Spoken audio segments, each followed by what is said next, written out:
Hanya dengan Rp15.000 per bulan, Anda telah turut berpartisipasi dalam menyebarkan dakwah bersama Tarbiyah Sunnah. Barakallahu fikum. Bismillahirrahmanirrahim. Assalamualaikum warahmatullahi wabarakatuh. Alhamdulillahirabbil alamin, alladzi biyadihil mulku wa huwa ala kulli syai'in qadir. Alladzi khalaqal mauta wal hayata liyabluwakum ayyukum ahsanu amala. Asyhadu an la ilaha illallah wahdahu la syarikalah wa asyhadu anna Muhammadan abduhu wa rasuluhu la nabiyya ba'dah. Alhamdulillah. Segala puji bagi Allah yang telah memberikan banyak nikmatnya sehingga kita bisa bertemu kembali di episode ke-14 di pagi hari yang penuh berkah ini insyaallah. Hadirin pendengar Radio Tarbiyah Sunnah dimanapun Anda berada, pada tahun ke-11 kenabian Rasulullah SAW, seperti biasanya di musim haji, Rasulullah SAW bersama Abu Bakar selalu menggunakan musim haji sebagai sarana dakwah. Setiap musim haji, Rasulullah SAW masuk ke kemah-kemah orang Arab. Karena di musim haji orang-orang Arab berkumpul menuju Ka'bah, menuju Mekah untuk melaksanakan haji. Maka di tahun ke-11, Fisanah al-Hadiyata Asyarah, Rasulullah SAW pun masuk ke kemah-kemah diikuti oleh Abu Bakar As-Siddiq radhiyallahu anhu. Dan perjuangan tiada henti Rasulullah SAW dari dakwahnya menyampaikan Al-Quranul Karim, membacakan Al-Quranul Karim ke setiap kemah-kemah, ternyata akhirnya mendapatkan hasil. Di tahun ke-11 ini Rasulullah SAW bertemu dengan 6 orang dari penduduk Yasrib, dari Bani Khazraj. Ini Yasrib ini nama dulu. Kalau sekarang sudah berubah menjadi nama Madinah. Madinatu Rasulillah SAW. Kemudian disingkat menjadi Al-Madinah. Nama lengkapnya Madinah Rasulullah SAW. Artinya kota Rasulullah SAW. Kalau sekarang kita singkat menjadi Madinah. Maka 6 orang dari penduduk Madinah, penduduk Yasrib, dari Bani Khazraj tadi, kemudian disampaikan oleh Rasulullah SAW Al-Quran, dibacakan Al-Quranul Karim. Di sampingnya ada Abu Bakar As-Siddiq radhiyallahu anhu. Maka 6 orang ini adalah pemuda-pemuda terbaik di kaumnya, pemuda-pemuda intelektual. Tatkala Rasulullah SAW menyampaikan Al-Quran, bagaimana indahnya bacaan Rasulullah SAW. Bagaimana Rasulullah SAW menyebarkan dakwah tersebut dengan kata-kata tutur yang manis. Tutur kata yang sangat manis yang membuat mereka kemudian simpati kepada Rasulullah SAW. Maka berkata, di antara mereka ini satu dengan yang lainnya berkata, di antaranya ada di sini yang bernama As'ad bin Zurarah. Perlu dicatat. Ini As'ad bin Zurarah ini termasuk dari 6 orang tadi yang mempunyai peran yang sangat besar nanti. As'ad bin Ibn Zurarah termasuk pemuka kaumnya. Rasulullah SAW setelah menyampaikan dakwahnya, menyampaikan Islam kepada 6 orang ini, maka 6 orang ini berkata satu dengan yang lainnya, wallahi, demi Allah, innahu lan nabiyyul ladzi tawa'adakum bihil yahud. Ini orang-orang dari 6 orang ini berkata, demi Allah, sesungguhnya orang ini tidak lain adalah nabi yang disampaikan, yang pernah disampaikan oleh orang-orang Yahudi kepada kita.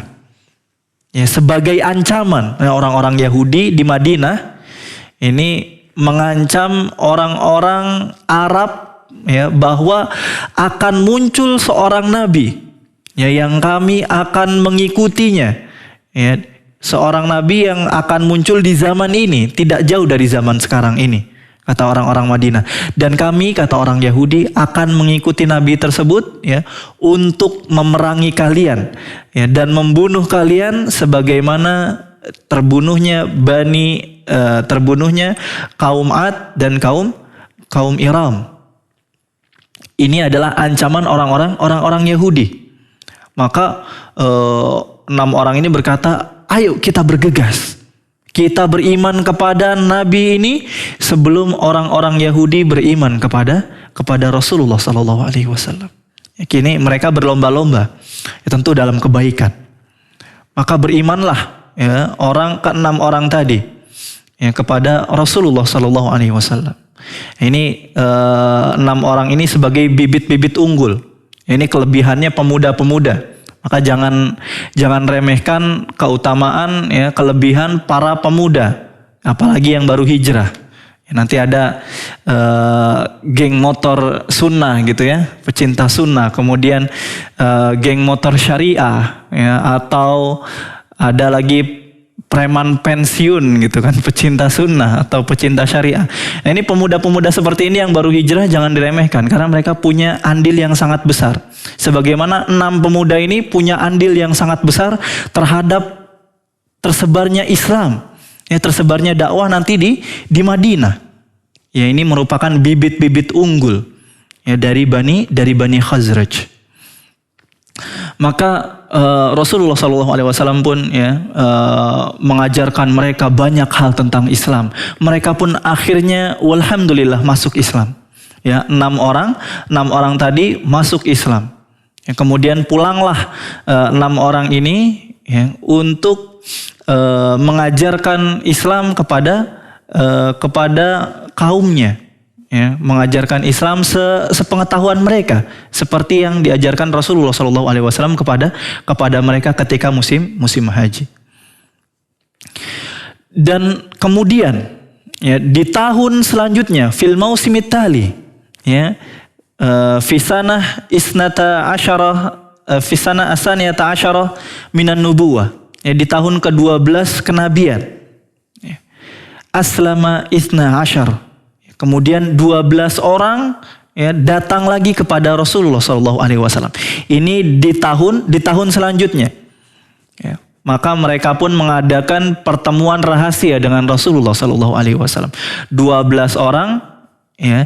Nah di antara 12 orang ini 6 orang termasuk 5 dari 6 orang yang masuk Islam dari tahun sebelumnya. Jadi ada 7 orang yang baru masuk Islam dari 12 orang yang bertemu dengan Rasulullah SAW. Sedangkan 5 yang lainnya ini termasuk daripada 6 orang yang tahun lalu bertemu dengan Rasulullah SAW. Maka 12 orang ini kemudian mengadakan pertemuan tertutup dengan Rasulullah SAW. Terjadi di mana? Terjadi di Aqabah. Ya, terjadi di Aqabah. Maka mereka pun akhirnya berbaiat dengan Rasulullah SAW, mengikat janji setia dengan Rasulullah SAW. Ya, yang baiat ini juga disebut dengan baiatun nisa. Ya, tadi seperti yang disampaikan disebut juga dengan baiatun nisa. Nah, kenapa disebut dengan baiatun nisa? Ya, li'anna laisa fihi qitalan. Ya karena tidak ada peperangan, tidak ada janji setia terkait seruan untuk berperang di dalamnya. Karena orang-orang Arab terdahulu biasa mereka berbaiat, isi baiat dari mereka tidak lain adalah peperangan. Ya, untuk melindungi fulan dari fulan, kabilah fulan, untuk berperang. Nah, ini baiat yang biasa terjadi pada zaman itu. Ya, karena memang pada zaman itu sering terjadi peperangan antar kabilah. Namun pada baiat ini tidak ada peperangan di dalamnya. Seruan dalam peperangan. Adapun isinya apa saja? Isinya Rasulullah SAW tatkala membaiat 12 orang ini, ya dari orang-orang Madinah, orang-orang Yasrib. Rasulullah SAW bersabda, "La tusyriku billah." Yang pertama, janganlah kalian syirik kepada Allah Subhanahu wa taala. Ini janji yang pertama. Kemudian yang kedua, wala tasriqu, dan janganlah kalian mencuri. Kemudian wala tazinu, janganlah kalian berzina. Ini yang ketiga. Kemudian wala taqtulu auladakum. Kata Rasulullah SAW, janganlah kalian membunuh anak-anak kalian.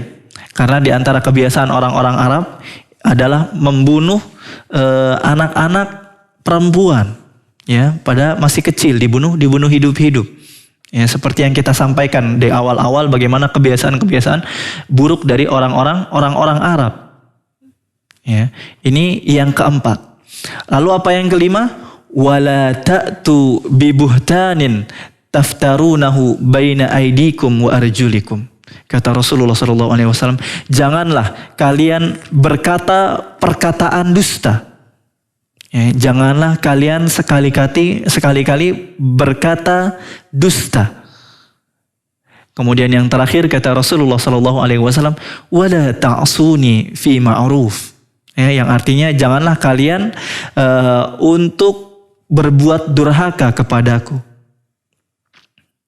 Ini adalah isi dari bai'atun nisa, ya, atau bai'at Aqabah yang pertama. Karena nanti bai'at Aqabah ada dua. Ini adalah bai'at Aqabah yang pertama.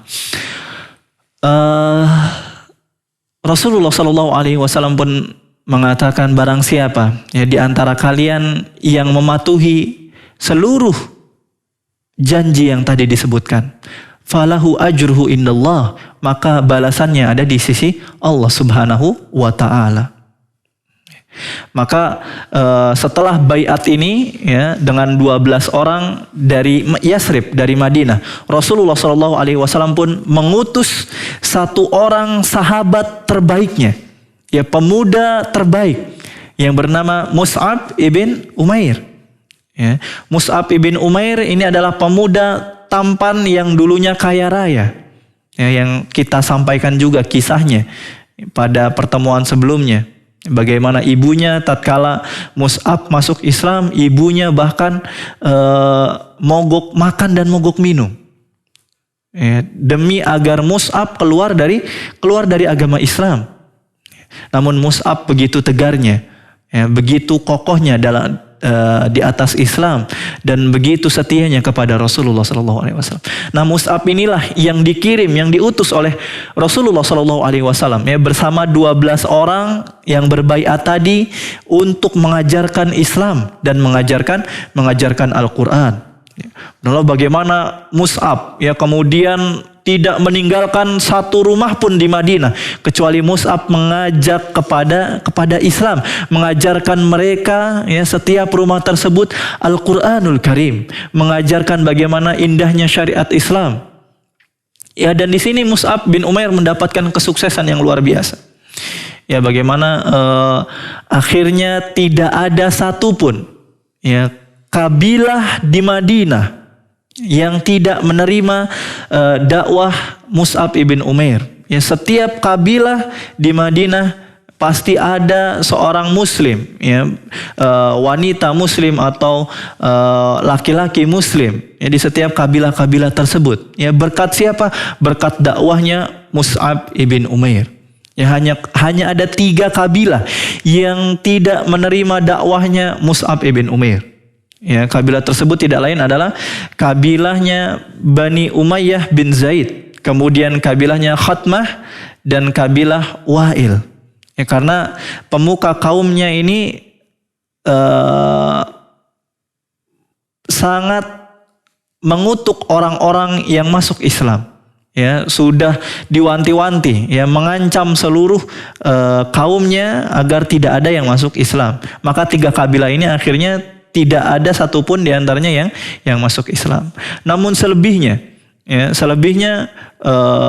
orang-orang Madinah begitu welcome, ya, menerima dakwahnya Mus'ab ibn Umair. Maka Mus'ab ibn Umair pun, ya, selama 1 tahun tinggal di Madinah untuk berdakwah di sana. Ya, tinggal di mana? Tidak lain tinggal di rumahnya As'ad ibn Zurarah, ya, yang tadi kita sebutkan, ya, ACP, ya, tadi kita sebutkan bahwa di antara yang pertama kali masuk Islam dari orang Yasrib adalah As'ad bin Zurarah. Nah, Mus'ab ibn Umair ini tinggal di rumahnya As'ad ibn Zurarah selama 1 tahun, ya, selama di Madinah, selama di Yathrib. Kemudian setelah 1 tahun Mus'ab ibn Umair, ya, melihat dakwahnya yang berhasil, maka Mus'ab ibn Umair pun, ya, akhirnya pulang kembali ke Mekah untuk melaporkan, ya, bagaimana suksesnya dakwah di Madinah, bagaimana orang-orang Madinah mempunyai hati yang kuat, mental baja, bagaimana mereka mempunyai kecenderungan pada kebaikan, kecenderungan kepada Islam, ya. Maka Mus'ab ibn Umair pun pulang ke Mekah, ya, untuk mengabarkan berita-berita baik kepada Rasulullah Sallallahu Alaihi Wasallam. Maka di tahun ke-13, ya, setahun setelah dakwahnya Mus'ab ibn Umair, ya, terlihatlah bagaimana kesuksesan dakwah di Madinah. Ya, terlihat bagaimana buktinya ketika tahun ke-13, ya, fi mausimil hajj, di musim haji fi sanah ats-tsalisata asyar, ya, di musim haji di tahun ke-13 kenabian Rasulullah sallallahu alaihi wasallam. Maka 70 orang, ya, bid'un wa sab'una rajulan, ya, 70 orang lebih, ya, orang-orang yang telah masuk Islam di Madinah, ya. Kemudian ketika musim haji datang kepada Rasulullah Sallallahu Alaihi Wasallam, 70 orang lebih dari kaum muslimin di Yathrib. Bayangkan, ya, 1 tahun dakwahnya Mus'ab ibn Umair, ya, begitu banyak diterima, ya. Bahkan 70 orangnya, dia lebih dari 70 orang datang ke Mekah untuk bertemu langsung dengan Rasulullah Sallallahu Alaihi Wasallam. Mereka rindu, ya, mereka ingin tahu Nabi Allah. Mereka sudah mendengar banyak hal dari Mus'ab ibn Umair, namun mereka belum bertemu langsung dengan Rasulullah Sallallahu Alaihi Wasallam. Maka 70 orang ini datang ke Mekah, ya. Kemudian 70 orang ini kemudian mengadakan pertemuan rahasia dengan Rasulullah Sallallahu Alaihi Wasallam. Yang pertemuan tersebut akhirnya nanti menghasilkan Bai'at Aqobah Ats-Tsaniyah, Bai'at Aqobah kedua, yang disebut juga dengan Bai'at Al-Kubra, ya, disebut dengan Bai'at Al-Kubra, artinya bai'at yang besar. Kenapa? Karena jumlahnya sekarang besar. Kalau sebelumnya jumlahnya berapa?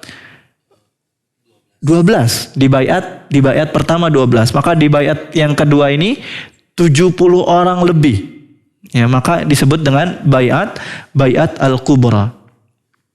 Yang diantara isi dari Bai'at Al-Kubra itu adalah, ya, kalau yang pertama tadi sudah kita sebutkan isinya, maka diantara, ini ada 5 poin, ya, tapi diantara isi dari Bai'at tersebut yang terpenting adalah untuk membelaku, ya, untuk membela Nabi Muhammad Sallallahu Alaihi Wasallam, ya, tatkala nanti aku hijrah ke Yathrib, ya, sebagaimana kalian menjaga dan membela anak dan istri-istri kalian.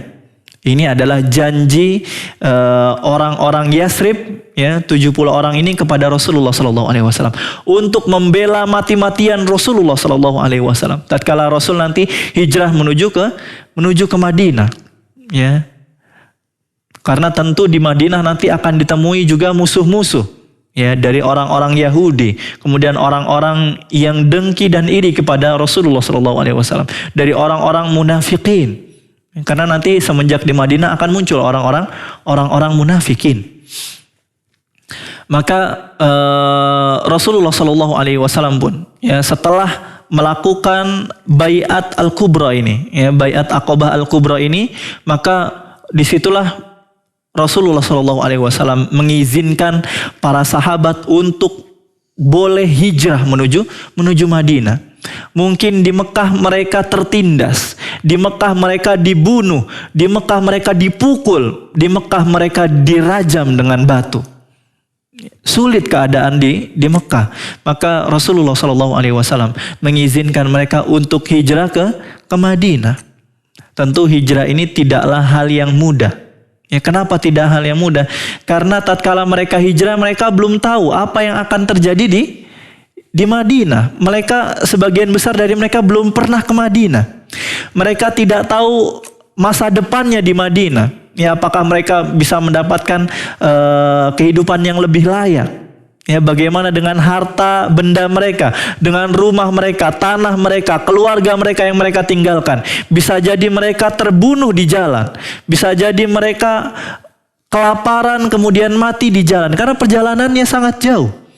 Ya, jangan kira sekarang gitu ya. Sekarang perjalanan mungkin bisa dicapai hanya dalam beberapa jam. Ya, namun perjalanan dahulu menggunakan onta, berjalan kaki. Ya, dari Mekah ke Madinah, maka ini adalah perjuangan yang besar, butuh pengorbanan yang luar biasa. Ya, mereka tatkala hijrah, apakah mereka kemudian mendapatkan kenikmatan yang luar biasa? Tidak. Mereka tatkala hijrah dari Mekah ke Madinah, mereka tidur di masjid. Bayangkan, Ahlus Suffah. Ya, jangan kira mereka tidur di hotel, tidak. Ya, mereka tidur di tempat-tempat yang nyaman, enggak. Ya, mereka tidur di masjid Rasulullah SAW, di Masjid Nabawi. Bayangkan, enggak punya rumah, ya, enggak punya tanah mereka. Ini perjuangan yang luar biasa. Ya, mereka tinggalkan harta di Mekah. Maka kaum musyrikin, ya, tatkala melihat kaum muslimin mulai meninggalkan Mekah menuju Madinah, mereka kebakaran jenggot. Ya, orang-orang kafir Quraisy kebakaran jenggot. Bagaimana mungkin orang-orang yang selama ini kita siksa kemudian mereka hijrah menuju Madinah? Ya, apa kata kabilah-kabilah lain nanti? Ya, bisa rusak martabat Quraisy di hadapan kabilah-kabilah di Arab. Maka mereka pun mengadakan pertemuan yang sangat berbahaya. Ya, mereka mengadakan pertemuan, ya, katakanlah parlemen Quraisy. Ya, pertemuan ini, ya, intinya adalah bagaimana kemudian nasib, bagaimana apa yang harus kita lakukan kepada Rasulullah SAW. Harus kita apakan nih Nabi Muhammad SAW. Itu inti pembahasannya. Ya, inti pembahasan parlemennya. Kalau sekarang kita anggota dewan suka mengadakan pembicaraan-pembicaraan gitu ya, dari partai fulan gitu ya. Maka orang-orang Quraisy pun mereka mengadakan parlemen. Ya, mereka mengadakan utusan-utusan dari kabilahnya masing-masing, dari kabilah fulan dan kabilah fulan. Dikirim utusan-utusan terbaik untuk membahas pertemuan untuk membahas apa yang harus dilakukan terhadap Rasulullah SAW. Rasulullah tidak bisa dibiarkan. Ya, Muhammad tidak bisa dibiarkan. Nah, ternyata ya ada seseorang yang tidak dikenal ketika itu. Ya, datang menuju parlemennya Quraisy. Ya, menuju parlemennya Quraisy, ingin ikut rapat. Ya, orang-orang kemudian bertanya, "Man ant? Siapa kamu?" Ya, "Ana syaikhun minan Najd." Ya, aku adalah seorang syekh dari Najd. Ya, mungkin aku bisa memberikan kalian masukan atau nasihat, ya, untuk kebaikan pertemuan kalian ini. Ya, maka akhirnya orang-orang yang tidak tahu, ini orang-orang Quraisy nggak ada yang tahu nih siapa orang ini. Ya, akhirnya mempersilahkan, karena bisa jadi syekh ini, ya, orang tua ini tadi seperti yang disampaikan bisa memberikan pandangan yang baik, ya, untuk keputusan apa yang harus dilakukan kepada Rasulullah SAW. Dan ternyata syekh dari Najd ini tidak lain adalah syaitan. Ini tidak lain adalah setan, ya, iblis yang kemudian menyerupai seorang kakek-kakek tua, ya, mengaku-ngaku dari Najd. Ya. Maka hati-hati. Hati-hati kalau kita kumpul-kumpul nggak ada yang kenal gitu ya, Masya Allah.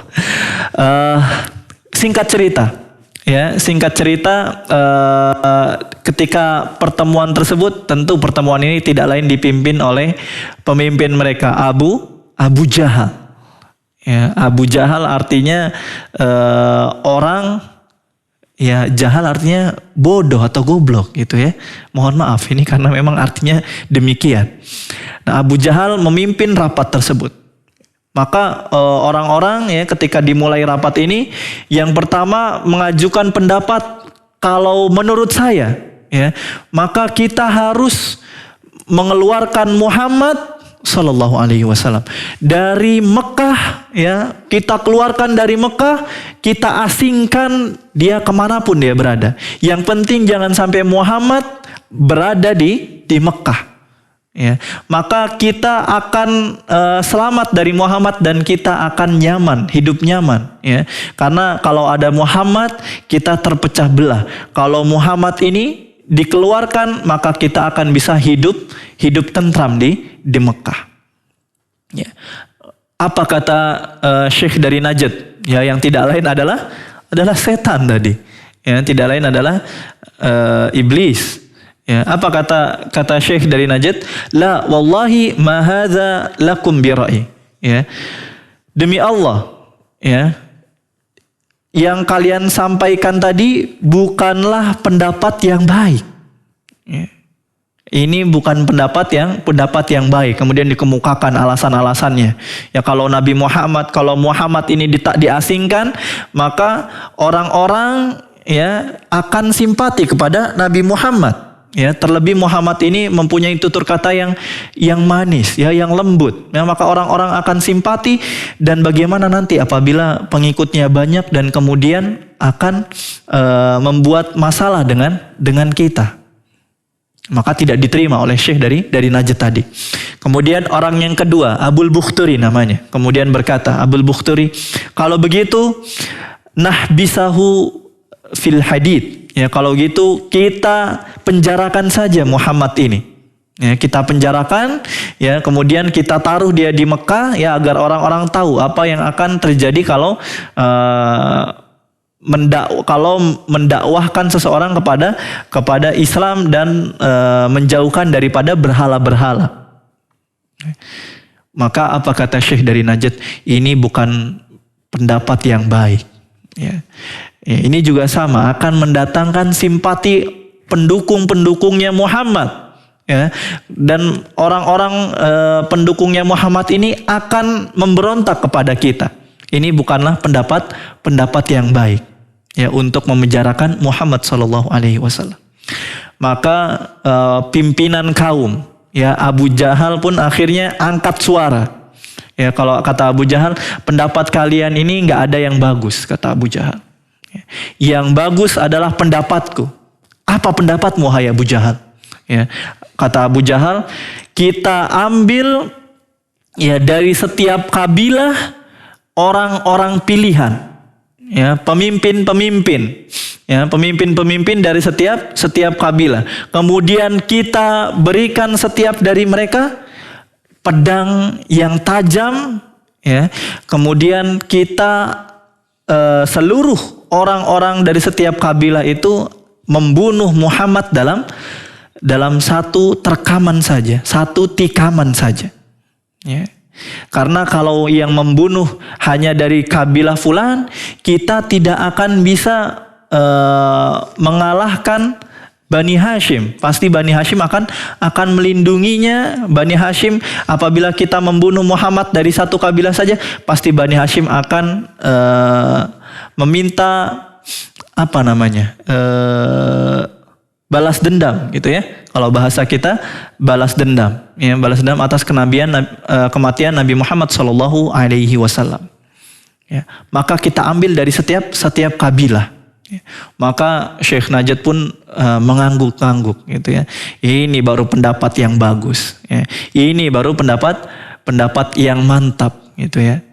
Maka sepakatlah mereka, ya, untuk membunuh Nabi Muhammad SAW di malam itu, ya, di malam itu di rumahnya Rasulullah SAW, ya, di tengah malam mereka akan berkumpul di rumahnya. Maka dipilih pemimpin-pemimpin, ya, dari setiap kabilah untuk membunuh Rasulullah SAW. Kemudian Jibril, ya, alaihi salam pun turun, ya, membawa wahyu kepada Rasulullah Sallallahu Alaihi Wasallam, memberitakan kepada Rasulullah Sallallahu Alaihi Wasallam apa yang direncanakan oleh orang-orang kafir Quraisy kepada Rasulullah Sallallahu Alaihi Wasallam. Ya, maka Rasulullah Sallallahu Alaihi Wasallam pun ya, di siang-siang yang sangat terik. Ya, kalau kita di sini di Bandung gitu ya, siang hari begitu terik, terlebih lagi di Mekah ketika itu. Ya, siang harinya sangat terik di musim panas ketika itu. Rasulullah Shallallahu Alaihi Wasallam pergi keluar dari rumahnya menuju kediamannya Abu Bakar As-Siddiq radhiyallahu anhu. Ya. Apa kata Abu Bakar As-Siddiq ketika melihat Rasulullah Shallallahu Alaihi Wasallam datang ke rumahnya? Sesungguhnya Muhammad Rasulullah Shallallahu Alaihi Wasallam ya, tidak pernah keluar di tengah terik begini. Pasti ada hal yang sangat penting yang ingin disampaikan. Karena ini tidak seperti biasanya. Ya, Rasulullah tidak pernah keluar di siang-siang terik, ya sangat panas ketika itu. Rasulullah Shallallahu Alaihi Wasallam pun sampai ke rumahnya Abu Bakar As-Siddiq, ya, kemudian meminta izin. Ya, kemudian diizinkan Rasulullah masuk ke rumahnya. Kemudian Rasulullah Shallallahu Alaihi Wasallam berkata kepada Abu Bakar As-Siddiq, "Ya Abu Bakar, akhrij man indak." Ya Abu Bakar, keluarkanlah orang-orang yang ada di rumahmu ini, wahai Abu Bakar. Sesungguhnya yang akan aku katakan kepadamu ini adalah perkataan yang sangat rahasia. Ini pembicaraan yang sangat rahasia, wahai Abu Bakar. Abu Bakar As-Siddiq kemudian berkata, "Ya Rasulullah, ya, innamahum ahluk." Ya Rasulullah, sesungguhnya ini tidak lain adalah Aisyah, tidak lain adalah Asma. Ya, ini adalah anak-anakku, wahai Rasulullah Sallallahu Alaihi Wasallam. Ya, tidak mengapa, wahai Rasulullah Sallallahu Alaihi Wasallam.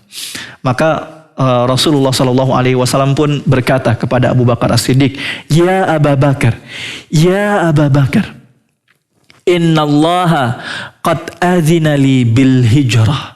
Wahai Abu Bakar, sesungguhnya Allah Subhanahu wa taala telah mengizinkanku untuk hijrah ke Madinah. Abu Bakar As-Siddiq pun kemudian memikirkan hal yang lain. Ya. Apa kata Abu Bakar As-Siddiq? Ya. As-suhbatu ya Rasulullah. As-suhbatu ya Rasulullah. Ya. Apakah engkau mengizinkan aku untuk menemanimu, wahai Rasulullah? Ya. Izinkan aku untuk menemanimu, wahai Rasulullah Sallallahu Alaihi Wasallam. Apa kata Rasulullah Sallallahu Alaihi Wasallam? As-suhbatu ya Abu Bakar. Naam ya Abu Bakar. Iya, wahai Abu Bakar. Ya, temani aku untuk hijrah, wahai Abu Bakar. Maka Abu Bakar As-Siddiq pun menangis ketika itu. Ya, menangis tangisan bahagia. Aisyah yang ketika itu adalah sebagai saksi hidup, ya, kemudian berkata, meriwayatkan, ya, Aisyah ketika itu masih sangat kecil. Ya, umurnya masih sangat belia. Ya, masih 9 atau 10 tahun ketika itu. Apa kata Aisyah radhiyallahu anha? Ya, Aisyah berkata, sesungguhnya aku belum pernah, ya, sekalipun melihat seseorang menangis karena bahagia sampai aku melihat ayahku menangis ketika itu. Ya, ketika aku melihat ayahku menangis bahagia, diizinkan untuk menemani Rasulullah Sallallahu Alaihi Wasallam hijrah. Itu adalah pertama kali aku melihat seseorang menangis karena bahagia. Dan perjalanan yang akan dilalui oleh dua orang ini, ya, oleh Rasulullah Sallallahu Alaihi Wasallam dan Abu Bakar As-Siddiq ini adalah perjalanan yang sangat berbahaya. Ya, perjalanan yang sangat berbahaya. Kenapa sangat berbahaya? Karena Rasulullah Shallallahu Alaihi Wasallam bisa dikatakan ketika itu adalah most wanted. Ya. Jadi orang yang paling dicari, ya, orang yang paling dicari, ya, orang yang bisa menangkap Rasulullah Shallallahu Alaihi Wasallam hidup-hidup atau mati, ya, maka dia mendapatkan 100 onta bahkan lebih, ya, 100 onta dan harta, ya, emas dan lainnya. Ini imbalan yang sangat besar. Ya, onta itu sangat mahal. Ya, imbalan yang sangat besar. Siapa yang tidak tergiur? Maka seluruh penduduk di kota Mekah ketika itu, ya, dan sekitarnya. Ya, mereka berbondong-bondong mencari Rasulullah Sallallahu Alaihi Wasallam. Ini perjalanan yang sangat berbahaya. Ya. Maka di sini kita akan lihat bagaimana kisah heroik sepanjang masa. Ya, kisah heroik yang paling memukau di muka bumi. Kita akan bahas insya Allah. Semoga waktunya cukup, ya. Semoga waktunya pada pagi hari ini cukup untuk membahas kisah yang begitu menakjubkan dari hijrahnya Rasulullah Sallallahu Alaihi Wasallam.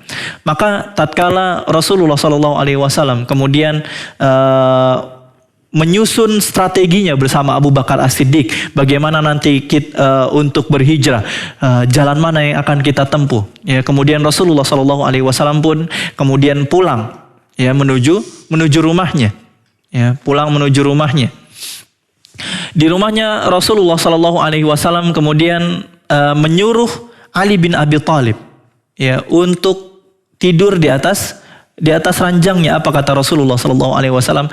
Nam ala firashi ya Ali, tidurlah di atas ranjangku wahai Ali, dan pakailah selimut burdah hijauku. Ya, ini burdah hijau ini yang biasa dipakai tidur oleh Rasulullah Sallallahu Alaihi Wasallam. Ya, burdah hijau dari Hadramaut. Ya, pakailah burdah hijau ini, gunakanlah sebagai selimutmu wahai Ali. Ya.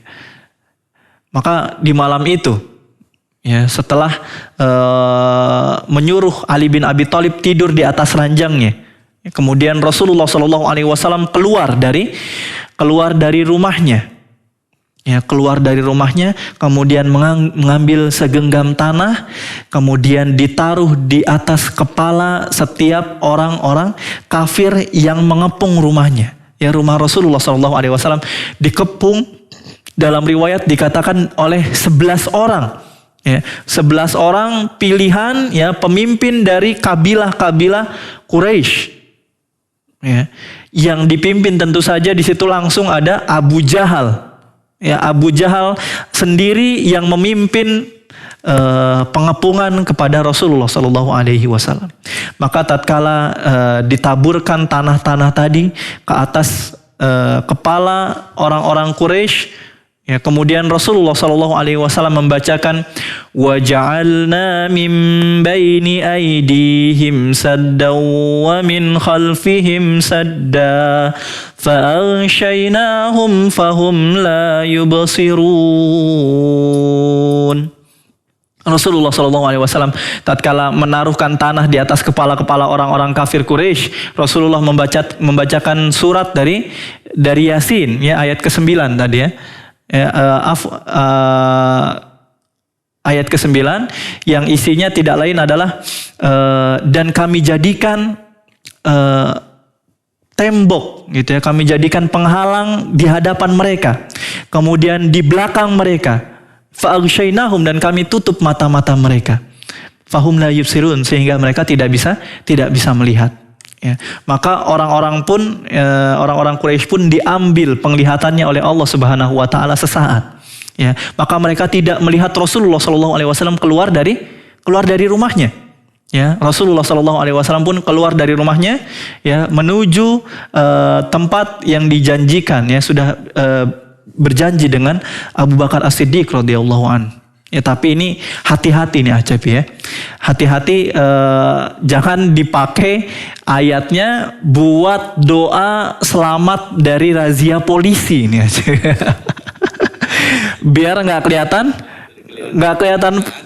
biar nggak kelihatan sama polisi, akhirnya baca surat Yasin. Ya. Dijadikan dawam untuk ini bersembunyi, buat bersembunyi dari razia polisi, gitu ya. Karena nggak punya SIM, gitu ya, atau pajaknya udah habis, gitu Acep, ya. Maka jangan lupa bayar pajak, ya. Dan juga jangan lupa untuk mengurus SIM, ya. Jangan lupa untuk mengurus SIM. Maka Rasulullah Shallallahu Alaihi Wasallam, ya, ketika telah selamat, ya, Rasulullah Shallallahu Alaihi Wasallam pun akhirnya menuju ke tempat yang berada di Jabal Thur, Ya, di Jabal Tsur. Ini hati-hati, bukan Jabal Nur. Ya, kalau Jabal Nur itu tempat turunnya wahyu. Ya, ini namanya Jabal Tsur. Ya, di sebuah gua. Ya, di sebuah gua yang memang nama guanya ana belum temukan ya dalam riwayat-riwayat apa namanya. Cuma sebagian ulama mengatakan akhirnya guanya pun disebut sebagai Gua Tsur. Ya, kenapa disebut Gua Tsur? Karena berada di Jabal Tsur. Ya, berbeda dengan Jabal Nur ada Gua Hira, ya, Gua Hira. Nah, di Jabal Tsur, ya sebut sajalah guanya Gua Tsur. Maka Rasulullah Shallallahu Alaihi Wasallam, ya, tatkala di depan Jabal Tsur, di depan guanya tadi, ya, bersama Abu Bakar As-Siddiq radhiyallahu an. Lihat bagaimana Abu Bakar As-Siddiq radhiyallahu an. Ya, tatkala Rasulullah Shallallahu Alaihi Wasallam hendak masuk ke gua untuk bersembunyi, ya, apa kata Abu Bakar As-Siddiq? La tadkhul ya Rasulullah hatta adkhulah. Ya, jangan masuk ya Rasul. Ya, biarkan aku yang masuk, kemudian aku memeriksa ya isi di dalam gua tersebut. Ya, guanya tentu sangat gelap gulita. Ya, biar aku periksa ya Rasulullah. Bisa jadi di dalamnya ada ular.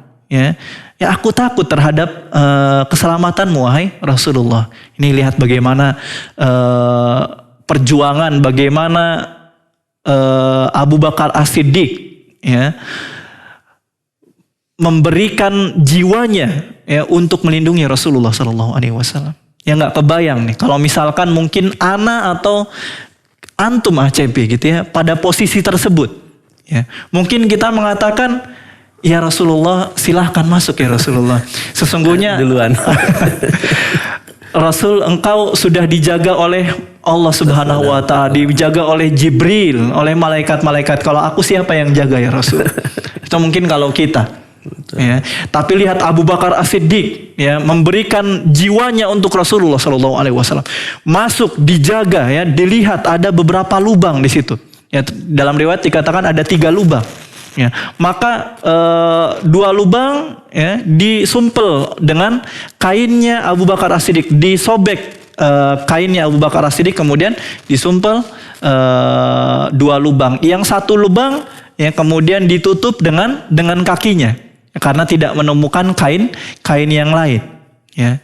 Maka setelah dirasa oleh Abu Bakar As-Siddiq aman, ya 3 lubang tadi sudah tertutup, ya, karena Abu Bakar As-Siddiq takut dari 3 lubang tadi akan keluar ular yang berbisa, yang bisa jadi nanti mematuk Rasulullah Shallallahu Alaihi Wasallam.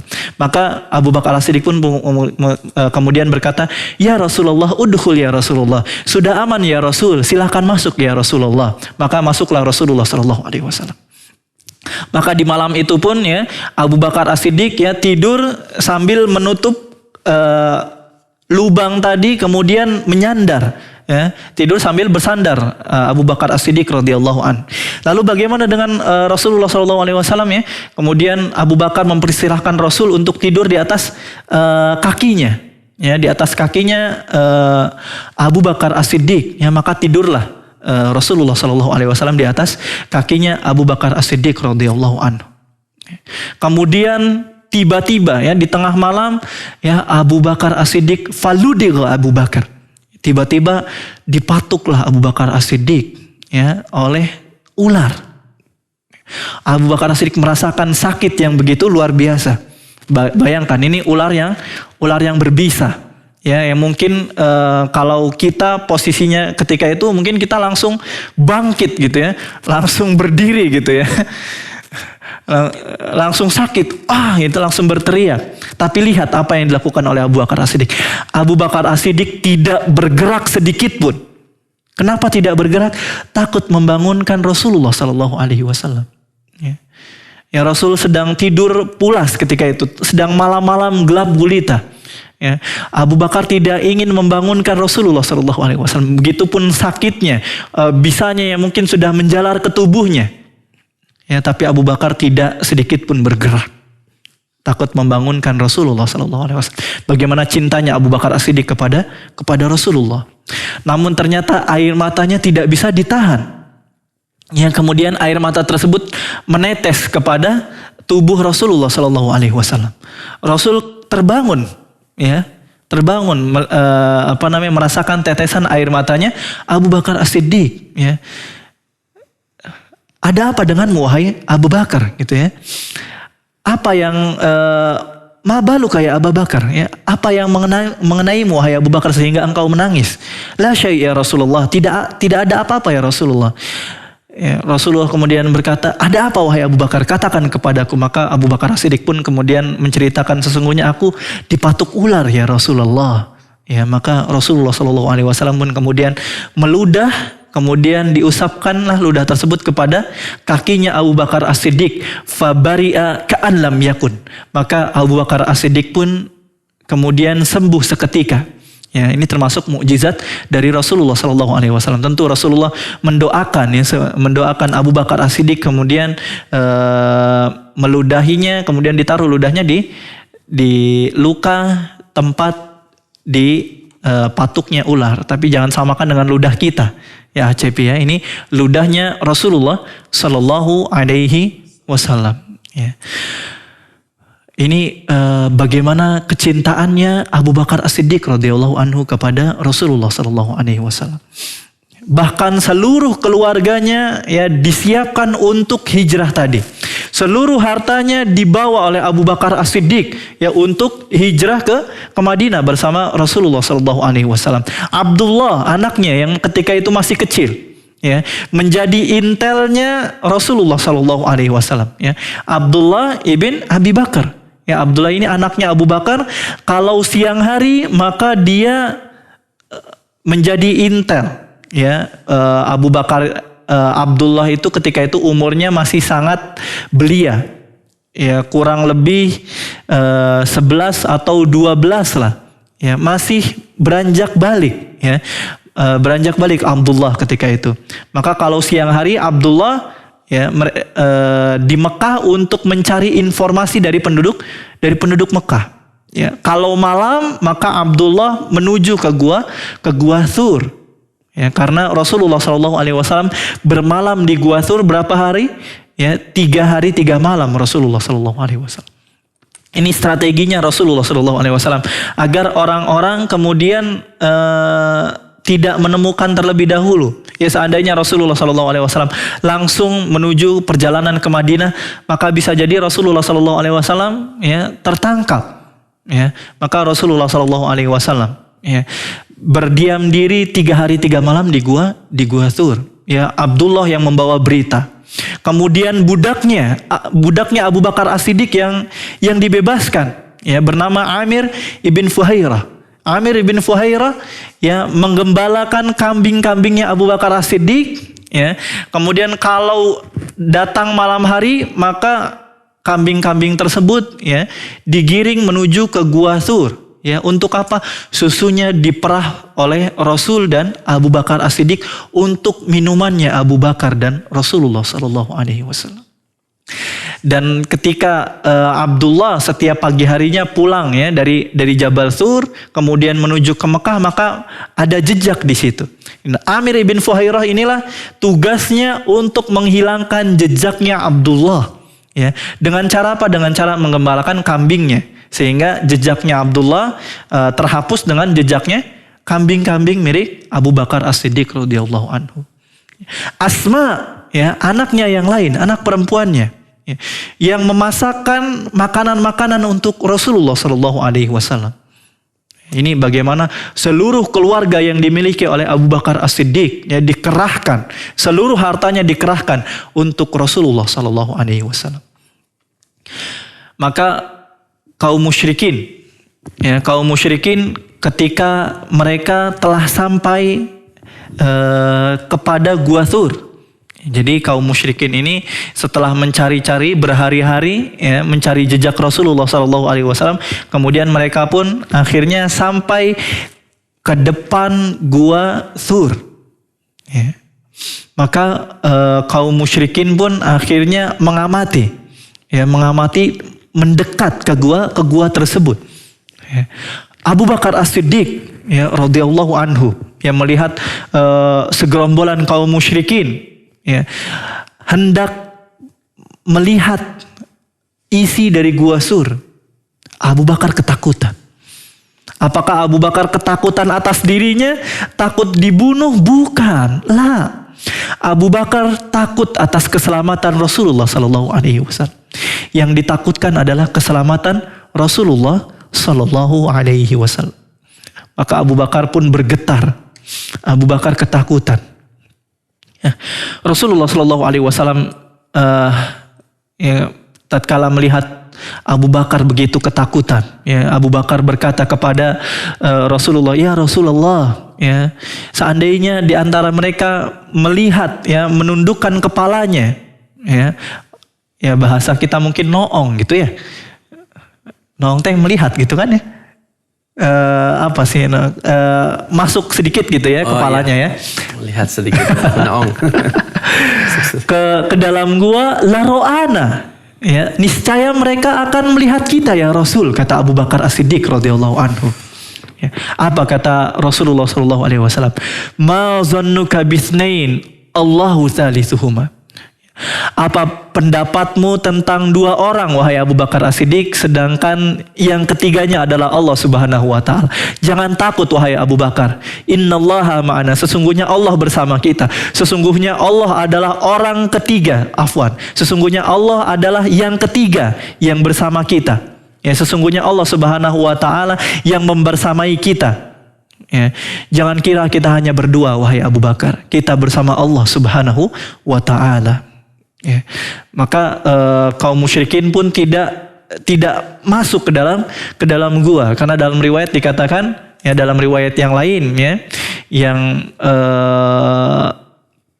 dikatakan bahwa ada sarang laba-laba ketika itu, ya, dan juga ada sarang burung yang mereka akhirnya berpikiran tidak mungkin ini ada Rasulullah, ada Nabi Muhammad di dalamnya. Karena sarang ini adalah yang baru dibuat, ya, sarang yang baru, ya. Maka ini adalah bentuk bagaimana penjagaan Allah Subhanahu wa taala kepada Rasulnya sallallahu alaihi wasallam. Lalu bagaimana kabarnya dengan Ali bin Abi Thalib? Ya, Ali bin Abi Thalib, ya, yang ketika itu kemudian tidur di atas ranjangnya Rasulullah Sallallahu Alaihi Wasallam, ya. Kemudian Ali bin Abi Thalib pun diseret menuju Ka'bah. Ya, Ali bin Abi Thalib kemudian dipenjarakan sementara waktu, ya, untuk diinterogasi kemana Rasulullah Sallallahu Alaihi Wasallam. Namun Ali bin Abi Thalib yang juga masih sangat kecil tidak berbicara apa-apa, ya, tidak membuka mulutnya. Ya, kemudian kaum kafir Quraisy pun akhirnya tidak dapat berita dari Ali bin Abi Thalib, kemudian menuju rumahnya Abu Bakar As-Siddiq. Ya, di rumahnya Abu Bakar As-Siddiq, ya, dicari tidak ditemui siapa-siapa kecuali Asma. Asma ketika itu remaja. Ya, Asma ketika itu remaja. Ya, kemudian Abu Jahal berkata kepada Asma, ya, Aina abuki? Di mana ayahmu wahai Asma? Ya, kata Asma, la adri, aku tidak tahu. Ini kita bisa ambil hikmah di dalamnya.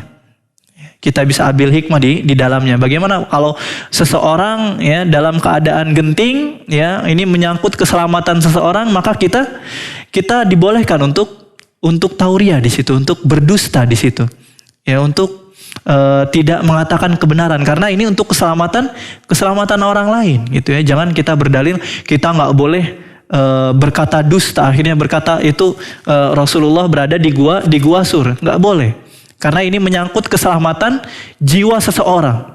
Ya, maka seseorang kalau dalam posisi yang sama, maka bisa mengambil hikmah di sini, ya, dibolehkannya untuk menutupi kebenaran, ya, untuk keselamatan jiwa seseorang. Terlebih ini adalah Rasulullah Sallallahu Alaihi Wasallam. Abu Jahal tidak terima, ya, dengan jawabannya Asma. Tidak mungkin Asma nggak tahu tentang Rasulullah dan tentang Abu Bakar As-Siddiq. Maka ditamparlah Asma radhiyallahu anha hingga terjatuh dan berdarah Asma radhiyallahu anha. Ya, bayangkan seorang yang masih remaja. Belum selesai sampai di situ, ya. Asma inilah juga yang kemudian tatkala hari ketiga selesai, ya, Asma inilah yang kemudian datang menuju Gua Sur, ya, membawa bekal makanan, ya, untuk perjalanan Rasulullah SAW dari Gua Sur menuju ke Madinah, karena perjalanannya panjang. Ya, butuh bekal yang sangat banyak. Siapa yang membuatkan bekalnya? Tidak lain adalah Asma binti Abi Bakar. Ya. Tatkala Asma sampai di Gua Sur, ya, ternyata Asma lupa untuk membawa kain untuk mengikat bekal tersebut ke onta. Ya, maka dirobeklah ikat pinggangnya oleh Asma, dibelah menjadi dua. Yang satu kemudian dipakaikan lagi, ya, sebagai ikat pinggang, yang satunya lagi untuk sebagai tali untuk bekal Rasulullah Shallallahu Alaihi Wasallam. Ya, maka Asma disebut sebagai sumiyat bidatin nitaqain, ya, pemilik dua sabuk, ya. Maksudnya itu karena Asma yang menyobek sabuknya, yang satu dipakai untuk bekalnya Rasulullah Shallallahu Alaihi Wasallam. Ini kemuliaan, ya, kemuliaan yang besar bagi Asma, bagi keluarganya Abu Bakar As-Siddiq radhiyallahu an. Maka Abu Bakar As-Siddiq radhiyallahu anhu, ya, bersama Rasulullah Shallallahu Alaihi Wasallam pun, ya, meneruskan perjalanannya, ya, menuju ke Madinah. Ya, dan Abu Bakar As-Siddiq dan Rasulullah Shallallahu Alaihi Wasallam, ya, Abu Bakar telah menyiapkan penunjuk jalan. Ya, Abu Bakar As-Siddiq, ya, sudah mengeluarkan hartanya untuk menyewa seorang penunjuk jalan yang handal. Ya, namanya Abdullah ibn Uraiqid. Ya, siapa namanya? Abdullah ibn Uraiqid. Nah, ini adalah penunjuk jalan yang ketika itu belum masuk Islam, masih musyrik, Abdullah ibn Uraiqid. Ya, tapi Abu Bakar As-Siddiq, ya, karena Abdullah ini adalah seorang yang tahu jalan, ya, karena tidak mungkin Rasulullah SAW menggunakan jalan yang biasa digunakan, ya, harus menggunakan jalan-jalan tikus.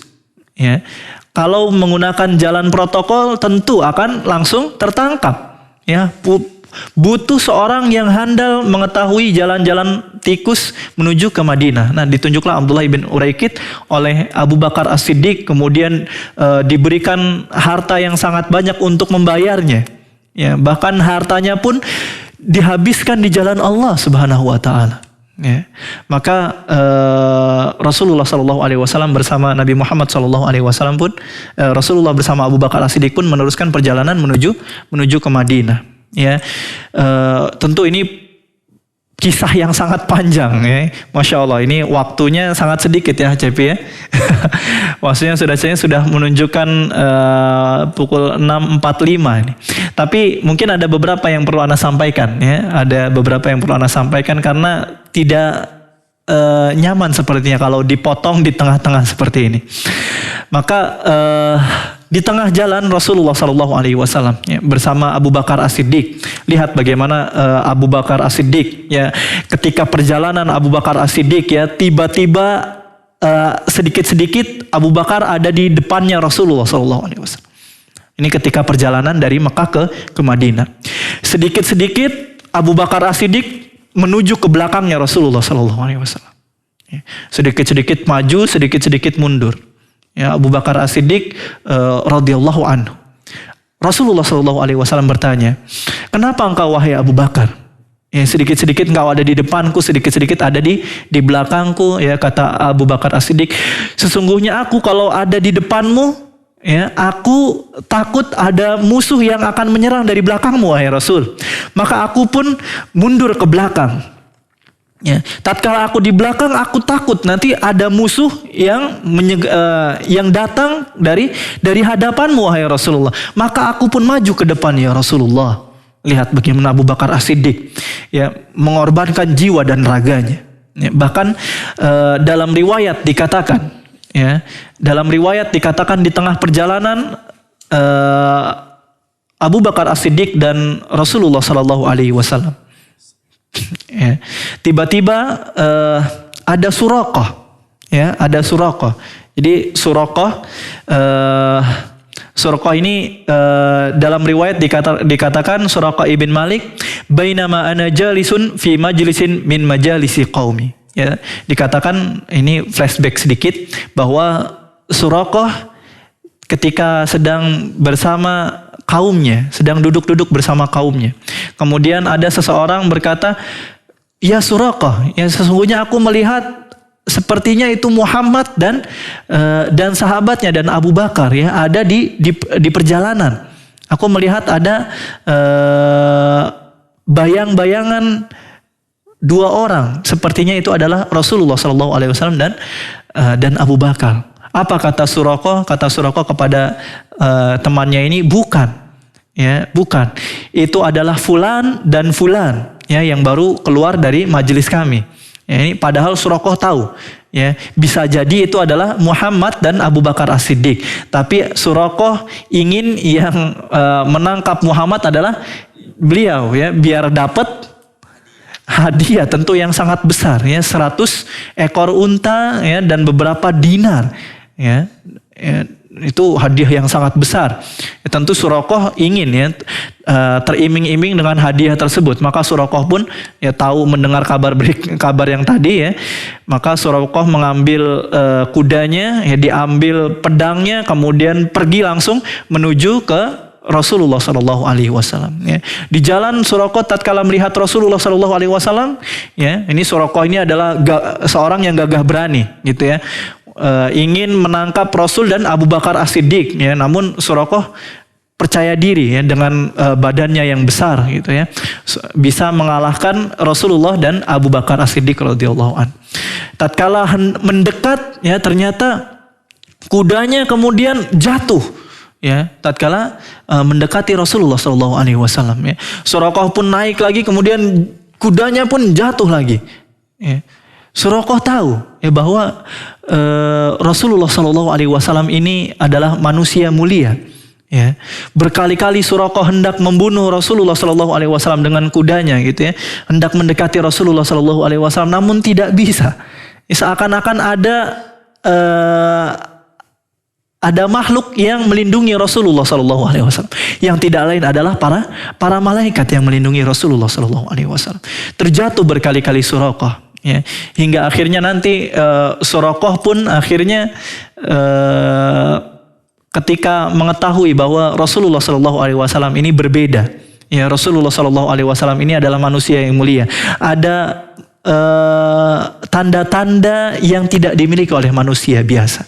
Kemudian Suraqah pun akhirnya yang awalnya begitu teriming-imingi ya dengan harta yang sangat besar apabila bisa membunuh Rasulullah Shallallahu Alaihi Wasallam, Suraqah pun akhirnya berubah ya menjadi seseorang yang akhirnya malah menjaga Rasulullah Shallallahu Alaihi Wasallam. Ya, Suraqah kemudian berkata kepada Rasulullah Shallallahu Alaihi Wasallam, ya kemudian Rasulullah meminta agar Suraqah tidak memberikan kabar terkait keberadaannya. Suraqah menyanggupi, ya Suraqah menyanggupi agar tidak memberikan kabar tentang keberadaan Rasulullah Shallallahu Alaihi Wasallam. Suraqah pun akhirnya pulang dari tempat bertemunya dengan Rasulullah Shallallahu Alaihi Wasallam menuju ke Mekah. Di perjalanan Suraqah bertemu dengan orang-orang yang hendak mencari Rasulullah Shallallahu Alaihi Wasallam begitu banyak. Apa kata Suraqah? Kata Suraqah, ya sesungguhnya aku telah mewakili kalian untuk menyisir seluruh daerah ini dan aku tidak menemui Muhammad Shallallahu Alaihi Wasallam. Ya, ini bagaimana Suraqah kemudian menjaga Rasulullah Shallallahu Alaihi Wasallam, dan benar nanti Suraqah pun mendapat hidayah dan akhirnya masuk Islam, ya radhiyallahu anhu. Mungkin ini ACP ini sebenarnya masih banyak cerita tentang kisah perjalanan Rasulullah Shallallahu Alaihi Wasallam, bagaimana perjalanan yang sangat menakjubkan, ya kisah yang sangat heroik, ya bagaimana ini merupakan perjalanan yang paling berbahaya di muka bumi. Ya kalau kita sering mendengar kisah-kisah atau yang anak muda mungkin sering melihat film-film hero gitu ya, atau yang anak-anak kecil sering superhero yang mereka adalah kisah-kisah fiktif. Ya, maka ini adalah kisah yang nyata. Bagaimana bukti kecintaan para sahabat kepada Rasulullah Sallallahu Alaihi Wasallam. Ya khususnya Abu Bakar As-Siddiq radhiyallahu anhu. Bagaimana Abu Bakar melindungi Rasulullah Sallallahu Alaihi Wasallam ya dengan jiwa dan raganya. Maka hadirin dimanapun Anda berada, di antara ciri-ciri sebuah kelompok sesat. Ya, di antara ciri-ciri sebuah firqah atau sebuah kajian sesat adalah kalau di dalamnya isinya mencaci maki para sahabat, khususnya Abu Bakar Siddiq radhiyallahu anhu. Ya, bagaimana mungkin Abu Bakar As-Siddiq yang begitu besar mengeluarkan seluruh hartanya, jiwanya, raganya untuk Rasulullah Sallallahu Alaihi Wasallam, ya, kemudian dicaci maki oleh orang-orang yang tidak punya andil kepada Islam. Ya, maka hati-hati kalau ada kajian atau ada kelompok-kelompok yang sukanya mencaci maki para sahabat, khususnya Abu Bakar As-Siddiq radhiyallahu anhu, Umar bin Khattab radhiyallahu anhu, dan sahabat-sahabat yang lain, maka itu adalah ciri-ciri kelompok sesat. Mungkin itu yang bisa Anda sampaikan pada kesempatan di pagi hari ini. Semoga bermanfaat. Ya, apa yang disampaikan, semoga kita bisa mengambil pelajaran-pelajaran bagaimana kita hendaknya juga mengambil andil ya untuk agama Islam, memperjuangkan Islam dengan jiwa, raga, harta kita. Ya, mungkin kita tidak bisa seperti Abu Bakar As-Siddiq radhiyallahu anhu, tapi mungkin sedikit harta kita, sedikit usaha kita bisa untuk menyebarkan agama ini, menyebarkan dakwah ini kepada orang-orang di sekitar kita. Amin ya rabbal alamin. Wassallallahu ala nabiyyina Muhammadin wa ala alihi wa sahbihi ajmain. Aqulu qawli hadza wa astaghfirullahal azim li wa lakum. Astaghfirullahaladzim, astaghfirullahaladzim, astaghfirullahaladzim. Wassalamualaikum warahmatullahi wabarakatuh. Waalaikumsalam warahmatullahi wabarakatuh. Syukran jazakallahu khairan wa barakallahu fik kepada Ustaz Aziz Fatur Rahman LCMSI hafizahullahu taala yang telah menyampaikan kisah bagaimana heroiknya sahabat Abu Bakar As-Siddiq radhiyallahu anhu menemani Rasulullah sallallahu alaihi wasallam, dan juga bagaimana jiwa-jiwa pemuda yang ingin mencari kebenaran dan bertemu Rasulullah sallallahu alaihi wasallam dari kota Yathrib atau yang sekarang kita kenal dari kota Madinah Al-Munawwarah, hadir atau bertemu dengan Rasulullah Sallallahu Alaihi Wasallam untuk belajar Islam.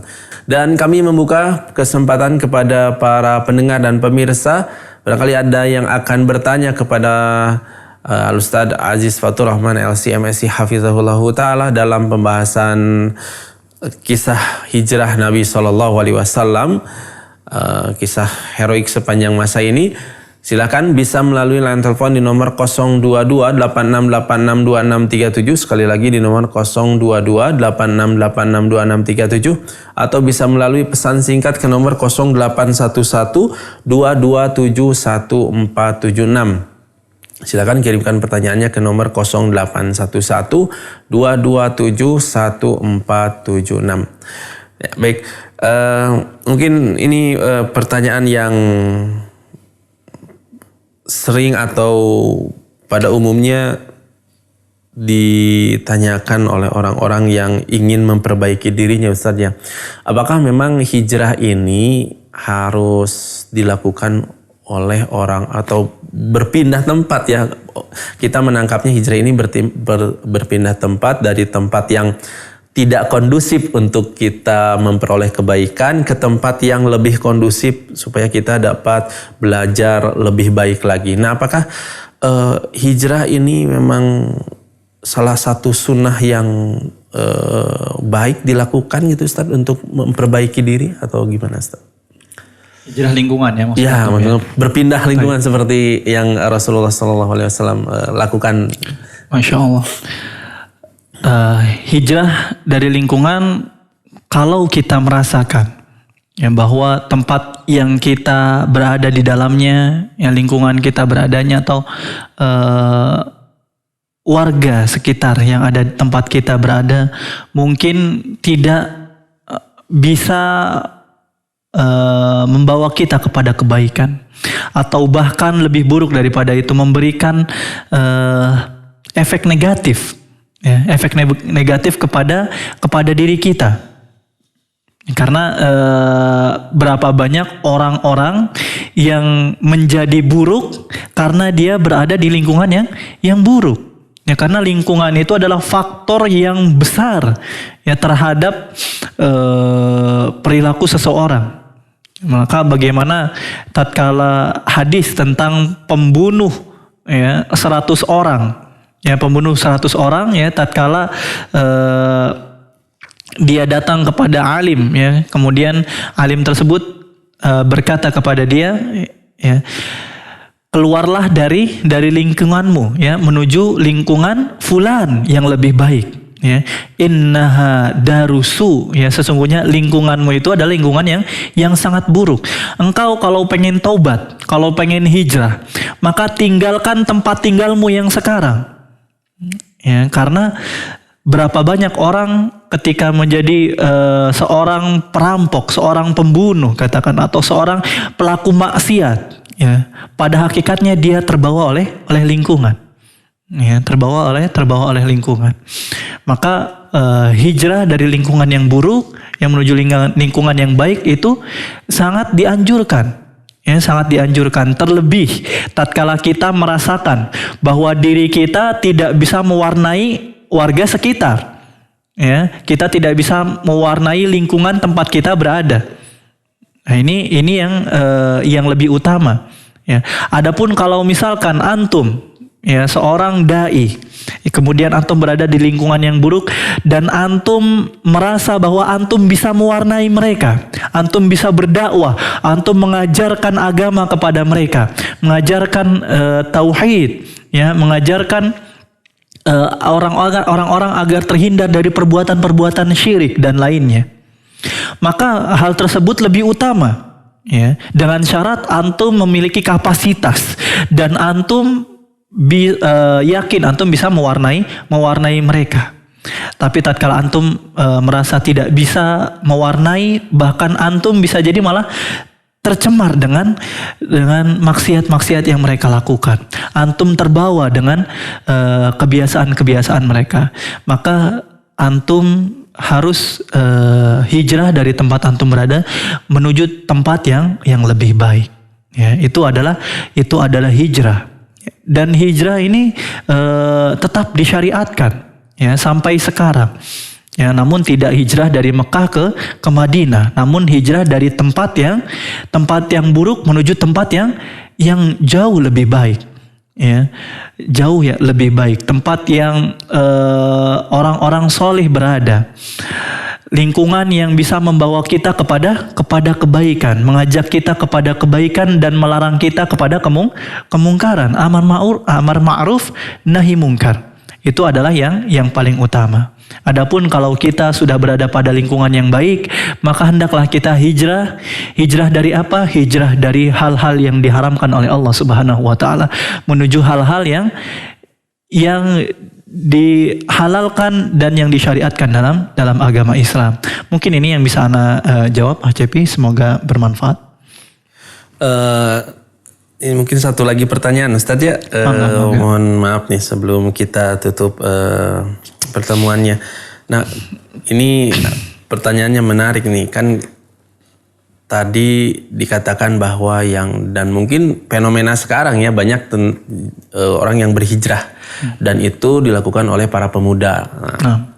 Bahkan ada yang membranding dirinya ya generasi hijrah lah, pemuda hijrah, pokoknya ada embel-embel hijrahnya.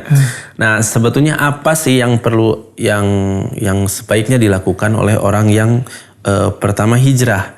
Dikarenakan kan suka ada membranding dirinya hijrah, tapi sebetulnya hanya menempelkan nama-nama Islami saja. Misalkan yang penting ada syar'inya, kayak tadi geng motor syar'i atau geng motor sunnah gitu. Tapi sunnah, ya, tapi sebetulnya ya masih berkecimpung di hal-hal yang kurang baik gitu, dan kurang bermanfaat. Silakan, Ustaz. Masya Allah, pertanyaan yang bagus. Karena yang jadi masalah adalah tatkala seseorang hijrah hanya dengan pakaiannya saja, hanya dengan casingnya saja, covernya saja, dengan embel-embel hijrah atau pecinta sunnah dan lain-lain. Ini yang jadi masalah. Ya. Akhirnya tatkala seorang hijrah, ya, kemudian dia hanya berbangga-bangga dengan ini, lihat nih, pakaian ana sudah hijrah, lihat ana sudah pakai jenggot sekarang, gitu ya. Ana mungkin yang akhwat sudah pakai cadar dan lain-lain. Itu bagus, itu baik. Atau tatkala menggunakan flyer dan lain-lain, disebutkan di situ tadi ya, geng motor pecinta sunnah dan lain-lain, gitu ya. Itu baik. Ya, itu baik.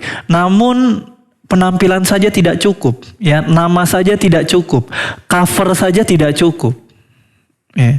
Kalau dikatakan seorang yang berjenggot saja berarti dia sudah sunnah, dia berarti sudah hijrah dan lain-lain. Ya, tidak cukup.